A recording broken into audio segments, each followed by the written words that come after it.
Hello दोस्तों, नमस्कार। स्वागत है आप सभी का अपने चैनल साहित्य ज्ञान धारा में। आशा करती हूँ आप सभी लोग स्वस्थ होंगे, मस्त होंगे और मन लगाकर अपनी पढ़ाई में लगे होंगे। तो कवियों की श्रृंखला में आज हम सभी लोग पढ़ेंगे नूर मोहम्मद के बारे में। हम लोग रोज 1 से 2 कवि के बारे में पढ़ते हैं कवियों की श्रृंखला में। तो आज नूर मोहम्मद के बारे में पढ़ेंगे। इनका समय 1744 ईस्वी माना जाता है। नूर मोहम्मद का समय 1744 ईस्वी माना जाता है। अब देख लेते हैं इनसे जुड़ी तथ्यात्मक बातों को। नूर मोहम्मद आजमगढ़ के निकट सबरहद के रहने वाले थे। आगे देखते हैं, नूर मोहम्मद अन्य सूफी कवियों से अधिक पारंगत कवि थे। इनको हिंदी काव्य की भाषा का अच्छा ज्ञान था।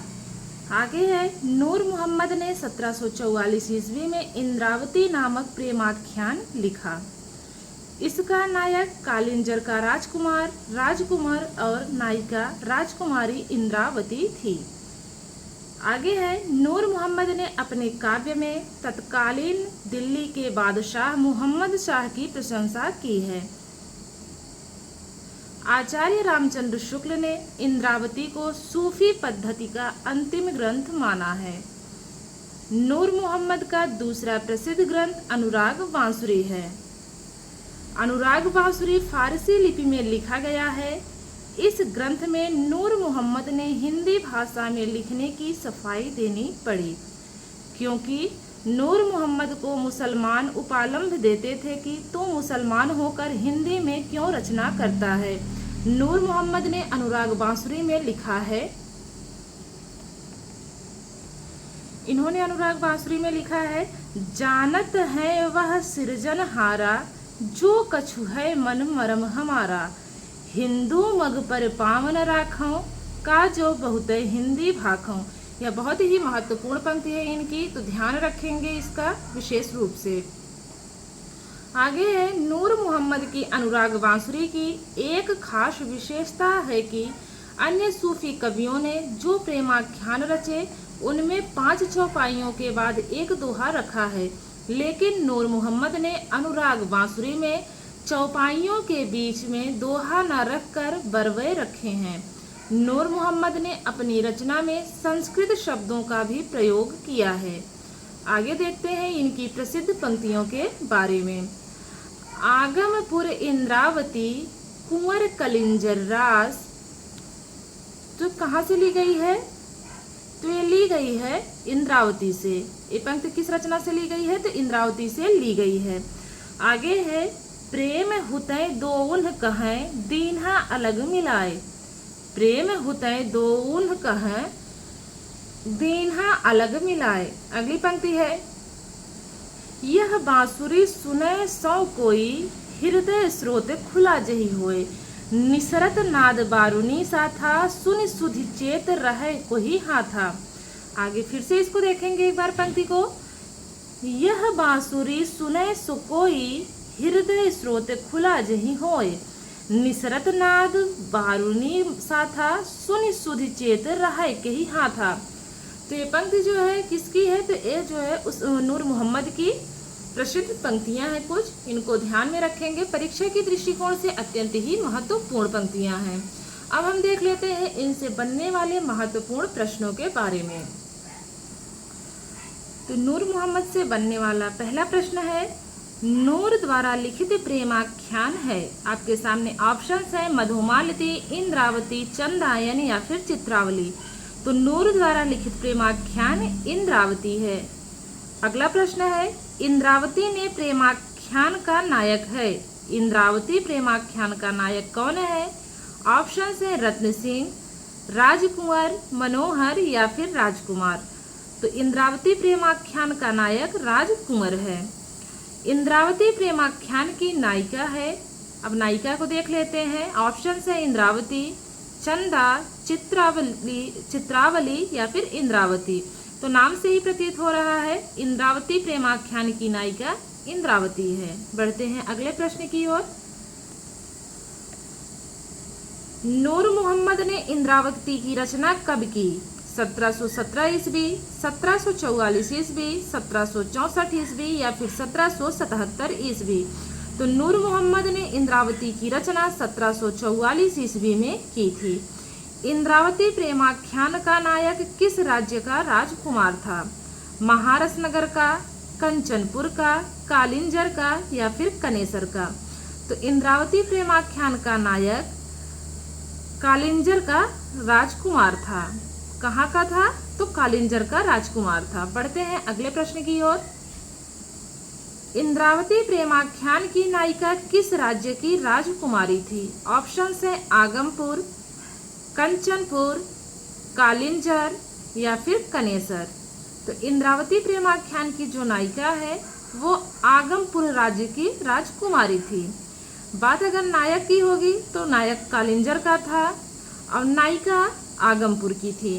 बढ़ते हैं अगले प्रश्न की तरफ। अगला प्रश्न है, किस प्रेमाख्यान आलिम ने अपनी रचना में चौपाइयों के बाद दोहे न रखकर बरवे रखा है? जायसी ने, कुतुबन ने, नूर मोहम्मद ने या फिर मंझन ने? तो वो है नूर मोहम्मद। जो सही जवाब होगा इसमें नूर मोहम्मद होंगे। इन्होंने चौपाइयों के बाद दोहे न रख करके बरवे रखा है।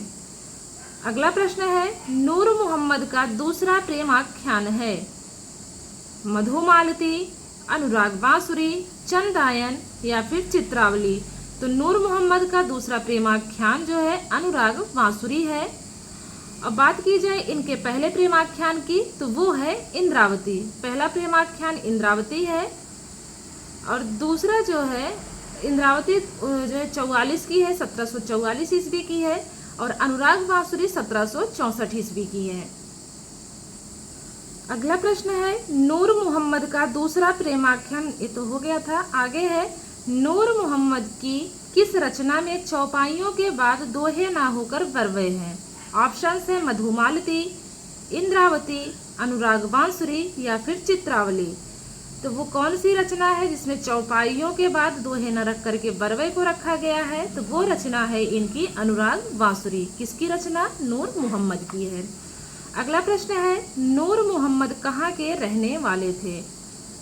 आपके सामने ऑप्शंस है, दिल्ली के निकट सीही ग्राम के, अमेठी के निकट जायस ग्राम के, आजमगढ़ के निकट सवरहद के या फिर गाजीपुर के? तो इसमें जो तीसरा ऑप्शन है आजमगढ़ के निकट सवरहद के, ये बिल्कुल सही ऑप्शन है। अगला प्रश्न है, अनुराग बांसुरी की रचना कब हुई? 1717 में हुई, 1744 में हुई, 1764 में हुई या फिर 1777 में हुई? तो अनुराग बांसुरी की रचना कब हुई? तो 1764 ईस्वी में हुई है। 1744 में जो इनकी रचना थी इंद्रावती, उसकी रचना हुई थी। 1744 में इंद्रावती की रचना हुई थी और 1764 ईस्वी में अनुराग बांसुरी की रचना हुई थी। बढ़ते हैं अगले प्रश्न की तरफ। नूर मोहम्मद ने अपनी रचना में मसनवी शैली के अंतर्गत किस बादशाह की प्रशंसा की है? मोहम्मद शाह की है, शेर शाह सूरी की, अकबर की या फिर जहांगीर की? तो नूर मोहम्मद ने अपनी रचना में मसनवी शैली के अंतर्गत मोहम्मद शाह की प्रशंसा की है। किसकी प्रशंसा की है? तो मोहम्मद शाह की है। आगे देखते हैं।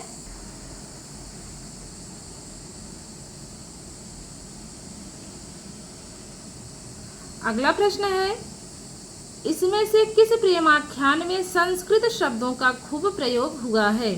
मधुमालती, इंद्रावती, चंदायन या फिर चित्रावली? तो जो इंद्रावती है इसमें संस्कृत शब्दों का खूब प्रयोग हुआ है।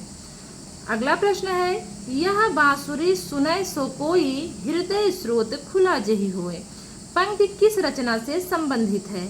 मधुमालती से है, इंद्रावती से है, अनुराग बांसुरी से है या फिर चित्रावली से है?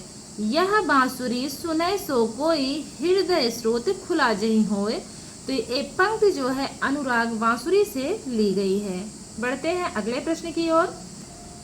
अगला प्रश्न है, आचार्य रामचंद्र शुक्ल ने किस रचना में सूफी आख्यान काव्यों की अखंडित परंपरा की समाप्ति मानी है? महत्वपूर्ण प्रश्न है। ऑप्शन है मधुमालती, ज्ञानदीप, अनुराग बांसुरी या फिर चित्रावली। तो अनुराग बांसुरी जो है वो बिल्कुल सही है। अगला प्रश्न है, शेख नबी द्वारा रचित प्रेमाख्यान है हंस जवाहिर, ज्ञानदीप, अनुराग बांसुरी या फिर मधुमालती। तो शेख नबी द्वारा जो रचित प्रेमाख्यान है वो है ज्ञानदीप। तो नवी नवी जो है ज्ञान सब लोग प्राप्त करते हैं ना, ऐसे कनेक्ट करेंगे, नवी नवी ज्ञान।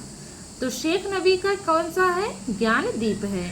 आगे है, अगला प्रश्न है, शेख नबी ने ज्ञानदीप की रचना कब की? 1613 ईस्वी में, 1619 ईस्वी में, 1764 ईस्वी या फिर 1777 ईस्वी में। तो शेख नबी ने ज्ञानदीप की रचना 1619 ईस्वी में की थी। तो इसको इस प्रकार कनेक्ट कर सकते हैं कि जब जो है अवस्था 19 साल की होती है, जब 16 से 19 साल की अवस्था होती है, उसमें लोग क्या करते हैं? नवी नवी ज्ञान की प्राप्ति करते हैं। 16 से 19 वर्ष की आयु में लोग क्या करते हैं? तो नवी नवी ज्ञान प्राप्त करते हैं ना। आगे है अगला प्रश्न, कासिम शाह द्वारा रचित प्रेमाख्यान है हंस जवाहिर है, ज्ञानदीप है, अनुराग बांसुरी है या फिर मधुमालती है। तो वो है हंस जवाहिर। अगले प्रश्न को देखते हैं, कासिम शाह ने हंस जवाहिर की रचना कब की? 1613 ईस्वी में, 1619 में, 1731 में या फिर 1764 ईस्वी में। तो जो 1731 ईस्वी है ये बिल्कुल सही है। तो इसको कैसे कनेक्ट करेंगे? तो कहते हैं ना कि जो है कसम से हंस ने जवाहिर खा लिया। कासिम शाह ऐसे कनेक्ट करेंगे कि कसम से जो जवाहर थे 1731 जो जवाहर थे उसको किसने खा लिया? तो हंस ने खा लिया। इस प्रकार से इसको कनेक्ट कर लेंगे तो तीनों बातें एक ही में याद हो जाएंगी। कसम से 1731 जवाहिर हंस ने खा लिए। तो इस प्रकार से कनेक्ट कर सकते हैं। बढ़ते हैं अगले प्रश्न की तरफ। अगला प्रश्न है, हिंदू मग पर पावन राख्यों का जो बहुत हिंदी भाख्यों पंथ के रचयिता कौन है? ऑप्शन से जायसी, कुतुबन, नूर मोहम्मद या फिर मंझन। हिंदू मग पर पावन राख्यों का जो बहुत हिंदी भाख्यों, इसके रचयिता कौन है? तो नूर मोहम्मद हैं। अगला प्रश्न है, रामचंद्र शुक्ल ने प्रेम मार्गी सूफी कवियों की प्रेम गाथा परंपरा की समाप्ति किस रचना से मानी है? आपके सामने ऑप्शन है मधुमालती, ज्ञानदीप, अनुराग बांसुरी या फिर चित्रावली। तो जो अनुराग बांसुरी है 1764 ईस्वी की, आचार्य रामचंद्र शुक्ल प्रेम मार्गी सूफी कवियों की प्रेम गाथा की परंपरा की समाप्ति अनुराग बांसुरी से ही मानते हैं। अनुराग बांसुरी कब की रचना है? तो 1764 ईस्वी की रचना है। और है किसकी? तो नूर मोहम्मद की है। बढ़ते हैं अगले प्रश्न की तरफ। हंसावली के रचयिता कौन है? ऑप्शन है जायसी, असाइद, नूर मोहम्मद या फिर मंझन। तो हंसावली के रचयिता कौन है? तो वो है असाइद। अगला प्रश्न है, असाइद कृत हंसावली की रचना कब हुई? 1670 में हुई, 1719 में हुई, 1770 ईस्वी में हुई या फिर 1794 ईस्वी में। तो असाइद कृत जो हंसावली है वो 1770 ईस्वी की रचना है। अब इसको कैसे कनेक्ट करेंगे, कैसे ट्रिक के माध्यम से याद करेंगे? तो इसको ऐसे याद कर सकते हैं, असाइड को साइड से कनेक्ट करेंगे। तो कहते हैं ना कि अगर किसी को हंसना हो भैया तो साइड में जाकर हंसिए। अगर आपको 1-2 बार हंसना है तो चलो ठीक है, लेकिन 70 बार अगर हंसना है तो आप जो है साइड में जाकर के हंसिए। तो साइड से हो गया असाइड, हंसने से हो गया हंसावली और 70 बार से हो गया 1770 ईस्वी। अगला प्रश्न है, विक्रम बेताल से प्रेरित कथा है हंसावली है, रस रतन है, रूप मंजरी है या फिर हंस जवाहिर है। तो विक्रम बेताल से प्रेरित कथा हंसावली है। हंसावली का समय क्या है? तो 1770 ईस्वी है। बढ़ते हैं अगले प्रश्न की तरफ। अगला प्रश्न है, किस विद्वान ने हंसावली प्रेमाख्यान काव्य की भाषा राजस्थानी मानी है? ऑप्शन है कविराज श्यामल दास, मोतीलाल मेनारिया, गौरी शंकर ओझा या फिर आचार्य शुक्ल। तो जो मोतीलाल मेनारिया हैं वो हंसावली प्रेमाख्यान काव्य की भाषा राजस्थानी मानते हैं। तो जो मोतीलाल मेनारिया ऑप्शन है दूसरा, ये बिल्कुल सही है। अगला प्रश्न है, आचार्य रामचंद्र शुक्ल ने सूफी काव्य धारा का प्रथम प्रेमाख्यान किसे माना है? सत्यवती कथा को माना है, मृगावती को माना है, चंदायन को माना है या फिर चित्रावली को माना है? तो सभी लोगों को पता है कि आचार्य शुक्ल ने सूफी काव्य धारा का प्रथम प्रेमाख्यान मृगावती को माना है। और रचना किसकी है? तो कुतुबनी की रचना है। और कब की है? तो 1503 ईस्वी की ये रचना मानी जाती है। बढ़ते हैं अगले प्रश्न की तरफ। अगला प्रश्न है, आचार्य हजारी प्रसाद द्विवेदी ने प्रथम प्रेमाख्यान किस रचना को माना है? तो सत्यवती कथा ऑप्शन है, मृगावती है, चंदायन है या फिर चित्रावली है? तो आचार्य हजारी प्रसाद द्विवेदी ने प्रथम प्रेमाख्यान किसे माना है? तो सत्यवती कथा को माना है। रचना कब की है? तो 1501 ईस्वी की ये रचना है। तो इसको कैसे कनेक्ट करेंगे ट्रिक के माध्यम से कि ईश्वर एक है, मैं एक नहीं 1000 बार कहूंगा कि ईश्वर एक है और यही सत्य है। ईश्वर एक है तो एक किसकी रचना है? तो ईश्वर दास की ये रचना है। तो इस प्रकार से सारी बातें एक ही में कनेक्ट हो जाएंगी कि मैं एक नहीं 1000 बार कहूंगा कि ईश्वर की कथा सत्य है और ईश्वर कैसे है? ईश्वर एक है। तो ईश्वर एक है, ईश्वर से हो गया, ईश्वर दास की रचना है। 1000 बार कहूंगा तो हजारी प्रसाद जी ने कहा है। और ईश्वर एक है, यही सत्य है, तो सत्य है सत्यवती कथा हो गया। और ईश्वर एक है तो 1501 ईस्वी की यह रचना मानी जाती है। तो इस प्रकार से चारों चीज़ों एक ही बार में, एक ही लाइन में आप जो है कनेक्ट करके ट्रिक के माध्यम से याद रख सकते हैं। अगला प्रश्न है, डॉक्टर राम कुमार वर्मा ने प्रथम प्रेमाख्यान किस रचना को माना है? सत्यवती कथा को माना है, मृगावती को माना है या फिर चंदायन को माना है या फिर हंसावली को माना है? तो डॉक्टर राम कुमार वर्मा प्रथम प्रेमाख्यान चंदायन को माना है।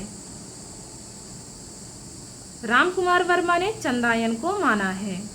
तो राम के सिर पे क्या होता, राम के मस्तक पे क्या होता है? तो चंदन लगा रहता है। इस प्रकार से कनेक्ट कर सकते हैं, राम के मस्तक पर चंदन लगा रहता है। तो राम कुमार वर्मा ने प्रथम प्रेमाख्यान चंदायन को माना है। बढ़ते हैं अगले प्रश्न की तरफ। आधुनिक खोजों के अनुसार प्रथम प्रेमाख्यान है। ऑप्शन है सत्यवती कथा, मृगावती, चंदायन या फिर हंसावली। तो आधुनिक खोजों के अनुसार प्रथम प्रेमाख्यान हंसावली को माना गया है। अगला प्रश्न है, किस विद्वान ने चंदायन प्रेमाख्यान को भारतीय परंपरा का सिद्ध काव्य कहा है? ऑप्शन है कविराज श्यामल दास, मोतीलाल मेनारिया, डॉक्टर माता प्रसाद गुप्त या फिर आचार्य शुक्ल। तो चंदायन प्रेमाख्यान को भारतीय परंपरा का सिद्ध काव्य किसने कहा है? तो डॉक्टर माता प्रसाद गुप्त ने कहा है। जितने भी प्रश्न हैं अपने आप में मोस्ट इम्पॉर्टेंट है, तो ये मत सोचिएगा कि स्पीड में करके इसको देखें। आप लोग स्पीड स्लो करके देखेंगे तो बहुत सारी चीजें इसमें क्लियर होती जाएंगी। बढ़ते हैं अगले प्रश्न की तरफ। पुहकर ने रस रतन प्रेमाख्यान की रचना कब की थी? 1613 में, 1618 में, 1731 में या फिर 1764 ईस्वी में? पुहकर ने रस रतन प्रेमाख्यान की रचना कब की थी? तो 1618 ईस्वी में की थी। तो जैसे आप कोई सामान लेने जाते हैं तो पूछा जाता है ना कि भैया ये सामान कितने का मिला? तो कहेंगे भैया रस जो है 16 रुपए का मिला और जो रतन था वो 18 रुपए का मिला। तो इस प्रकार से कनेक्ट कर सकते हैं, रस रतन, रस 16 रुपए का और रतन 18 रुपए का। तो 1618 ईस्वी की रचना है रस रतन और पुहकर कवि की है। अगला प्रश्न देखते हैं। अगला प्रश्न है, पुहकर द्वारा रचित प्रेमाख्यान है हंसावली है, रस रतन है, रूप मंजरी है या फिर हंस जवाहिर है? तो पुहकर द्वारा रचित प्रेमाख्यान अभी हम लोगों ने पढ़ा, तो वो है रस रतन। किस प्रेमाख्यान में नायक सोम और नायिका रंभा की प्रेम कथा है? हंसावली में है, रस रतन में है, रूप मंजरी में या हंस जवाहिर में? तो ये जो रस रतन है बिल्कुल सही है। अगला प्रश्न है, किस प्रेमाख्यान में राजा हंस और नायिका जवाहिर की प्रेम कथा है? हंसावली में है, रस रतन में है, रूप मंजरी है या फिर हंस जवाहिर? तो ये नाम से ही प्रतीत हो रहा है तो ये कौन सी रचना है? तो ये है हंस जवाहिर। अगला प्रश्न है, नरपति व्यास द्वारा रचित प्रेमाख्यान है? हंसावली है, रस रतन है, रूप मंजरी है या फिर नल दमयंती है? नल दमयंती तो किसकी है? नरपति की है।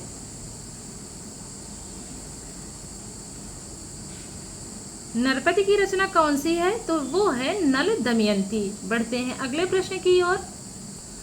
अगला प्रश्न है, सर्वाधिक प्रेमाख्यान लिखने वाले कवि हैं? जायसी है, दामोदर कवि हैं, नूर मोहम्मद हैं या फिर जॉन कवि हैं? तो जो सही जवाब है इसमें वो है जॉन कवि। इन्होंने सर्वाधिक प्रेमाख्यान की रचना की थी। बढ़ते हैं अगले प्रश्न की तरफ। जॉन कवि ने कितने ग्रंथों की रचना की थी? 77 की, 78 की, 29 ग्रंथ की या फिर 30 ग्रंथ की? तो जॉन कवि ने कुल 78 ग्रंथों की रचना की थी। बढ़ते हैं अगले प्रश्न की ओर। अगला प्रश्न है, जॉन कवि द्वारा रचित ग्रंथों में कितने ग्रंथ प्रेमाख्यान काव्य हैं? 77 है, 38 है, 29 है या फिर 30 है? तो जो 29 ग्रंथ है ये बिल्कुल सही जवाब है। अगर बात की जाए जॉन कवि के कुल ग्रंथों की तो वो 78 होगी संख्या, और बात की जाए कि प्रेमाख्यान काव्य कितने हैं तो वो होंगे 29। अगला प्रश्न है, लखन सेन पद्मावती की रचना किसने की? ऑप्शन है जायसी, दामोदर कवि, नूर मोहम्मद या फिर जॉन कवि। लखन सेन पद्मावती की रचना किसने की? तो दामोदर कवि ने की है। लखन सेन पद्मावती दामोदर की। तो पद्मावती किसकी है? पद्मावती दामोदर की है। अगला प्रश्न है, दामोदर कवि ने लखन सेन पद्मावती की रचना कब की थी? अब समय पूछा है तो ध्यान रखेंगे। ऑप्शन है 1619, 1519, 1525 या फिर 1564। तो दामोदर कवि ने लखन सेन पद्मावती की रचना 1519 ईस्वी में की है। अगला प्रश्न है, किस प्रेमाख्यान की भाषा राजस्थानी है? हंसावली की, रस रतन की, लखन सेन पद्मावती की या फिर नल दमयंती की? तो किस प्रेमाख्यान की भाषा राजस्थानी है? तो वो रचना है लखन सेन पद्मावती। बढ़ते हैं अगले प्रश्न की ओर। नायक लक्ष्मण सेन और नायिका पद्मावती की प्रेम कथा का प्रेमाख्यान है? आपके सामने ऑप्शंस है हंसावली, रस रतन, लखन सेन पद्मावती और नल दमयंती। तो इसमें जो सही है वो है लखन सेन पद्मावती। जो नाम से ही प्रतीत हो रहा है कि नायक लक्ष्मण और नायिका पद्मावती की प्रेम कथा का प्रेमाख्यान है तो वो है लखन सेन पद्मावती। अगला प्रश्न है, नायक नल और नायिका दमयंती की प्रेम कथा का प्रेमाख्यान है? हंसावली है, रस रतन है, लखन सेन पद्मावती है या फिर नल दमयंती है? तो वो जो सही इसमें उत्तर है वो है नल दमयंती। नायक नल और नायिका दमयंती की प्रेम कथा का प्रेमाख्यान कौन सा है? तो वो है नल दमयंती। अगला प्रश्न है, सूफी प्रेमाख्यान की कौन सी विशेषता नहीं है? ऑप्शंस है काव्य में फारसी लिपि का प्रयोग, हिंदू घरों में प्रचलित कथाओं को आधार बनाना, नायक और साधक और नायिका को परमात्मा मानना, मसनवी शैली के कड़वकबद्ध शैली का प्रयोग। तो जो पहला ऑप्शन है काव्य में फारसी लिपि का प्रयोग, ये ऑप्शन बिल्कुल गलत है, अन्य ऑप्शन बिल्कुल सही है। आगे है 5 अर्धालियों के बाद एक दोहा रखने की शैली कहलाती है? ऑप्शन है मसनवी शैली, कड़वकबद्ध शैली, चौपाई शैली या फिर बरवद्ध शैली। तो 5 अर्धालियों के बाद एक दोहा रखने की शैली कड़वकबद्ध शैली कहलाती है। बढ़ते हैं अगले प्रश्न की तरफ। अगला प्रश्न है, माधवानल कामकंदला शीर्षक से अब तक कितने ग्रंथों की रचना हुई है? 2, 3, 4 या 5? तो माधवानल कामकंदला शीर्षक से अब तक 3 ग्रंथों की रचना हुई है। ध्यान रखेंगे इसको, ये पूछा हुआ प्रश्न है। अगला प्रश्न है, माधवानल कामकंदला नाम से प्रेमाख्यान प्रथम बार किसने लिखा था? ऑप्शन है कुशल लाभ, गणपति आलम या फिर कोई नहीं। तो जो गणपति है सबसे पहले इन्होंने ही माधवानल कामकंदला प्रेमाख्यान की रचना की थी। माधवानल कामकंदला। अगला प्रश्न है माधवानल कामकंदला नाम से प्रेमाख्यान प्रथम बार गणपति चंद्र ने कब लिखा था? 1584, 1556, 1527 या फिर 1515 ईस्वी। तो गणपति चंद्र ने कब लिखा था? गणपति ने लिखा था 1527 ईस्वी में। जो गणपति हैं इन्होंने माधवानल कामकंदला की रचना 1527 ईस्वी में की थी। अगला प्रश्न है, माधवानल कामकंदला नाम से प्रेमाख्यान दूसरी बार किसने लिखा? कुशल लाभ ने, गणपति ने, आलम ने या फिर कोई नहीं? तो किसने लिखा है? तो वो लिखा है कुशल लाभ ने। पहले गणपति ने लिखा है 1527 ईस्वी में, उसके बाद दूसरी बार लिखा है कुशल लाभ ने लिखा है। कुशल लाभ ने कब लिखा है? तो 1556 ईस्वी में लिखा है। अगला प्रश्न है, माधवानल कामकंदला नाम से प्रेमाख्यान तीसरी बार किसने लिखा? तो वो लिखा है आलम ने। सबसे पहले गणपति ने लिखा, फिर कुशल लाभ ने लिखा, उसके बाद किसने लिखा? तो उसके बाद लिखा है आलम ने। माधवानल कामकंदला नाम से प्रेमाख्यान आलम ने कब लिखा? 1584 में, 1556 में, 1527 में या फिर 1515 ईस्वी में? तो वो लिखा है 1584 ईस्वी में। तो तीनों ध्यान रखेंगे। जो है कामकंदला नामक शीर्षक से अब तक कितने ग्रंथों की रचना की गई? तो 3 की गई। सबसे पहले किसने लिखा? गणपति ने लिखा। कब लिखा? 1527 ईस्वी में लिखा।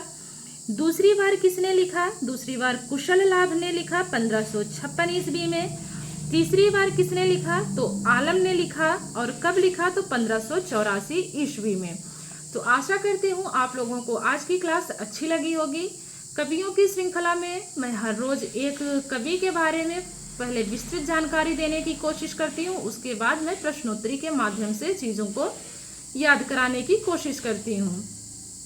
आप लोग बताइए, अगर आप लोगों को क्लास अच्छी लगी हो तो कमेंट करके ज़रूर बताइएगा कि हाँ क्लास अच्छी है या इसमें और सुधार की आवश्यकता है। तो आप लोग कमेंट के माध्यम से ज़रूर बताइएगा। और ये भी बताइएगा कि अगर बुक शुरू करें तो कौन सी बुक शुरू करनी चाहिए, विवेक शंकर की, घटना चक्र की, या फिर सरस्वती पांडे की, या फिर पुनीत राय की? तो आप लोग बताइएगा। और कवियों की श्रृंखला तो निरंतर चलती ही रहेगी, और जो भी सही लगे आप लोग वो पुस्तक बताइएगा कमेंट के माध्यम से। आप लोग टेलीग्राम से भी जुड़ सकते हैं, उसमें जो है टेलीग्राम का लिंक YT पर दिया गया है, यूट्यूब पे दिया हुआ है। तो आप लोगों को जैसे समझ में आए आप लोग वही बताइएगा, वही शुरू किया करते हैं फिर इस पे वही बुक। तो मिलते हैं कवियों की श्रृंखला में कल एक और कवि के साथ। तब तक के लिए सभी को जय श्री सीताराम, जय श्री कृष्णा, नमस्कार। पढ़ते रहिए, स्वस्थ रहिए, मस्त रहिए।